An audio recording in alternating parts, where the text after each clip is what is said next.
Friends, welcome to my channel health recipe and beauty. ఈరోజు అయితే మంచి మిల్క్ షేక్తో మీ ముందుకు వచ్చేసానండి. అది ఏంటంటే డ్రై ఫ్రూట్స్తో మిల్క్ షేక్ ఇంట్లో ఏ విధంగా ప్రిపేర్ చేయాలో మీకు చూపిస్తున్నాను.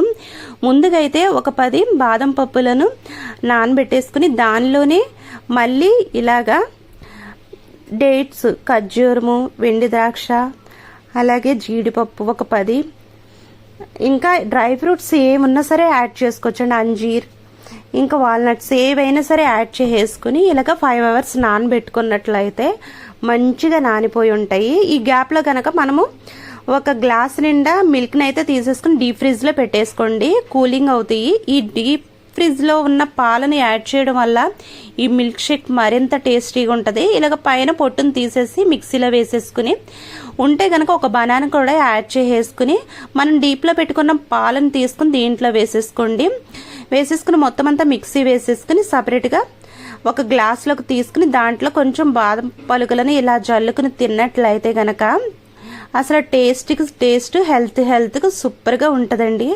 ఒక్కసారి ఈ విధంగా ట్రై చేయండి. మంచిగా హెల్త్కి అయితే చాలా బాగా యూజ్ అవుతుంది. ఈ కంటెంట్ కనుక మీకు నచ్చినట్లయితే దయచేసి లైక్ చేయండి, షేర్ చేయండి, సబ్స్క్రైబ్ చేయండి. Thank you.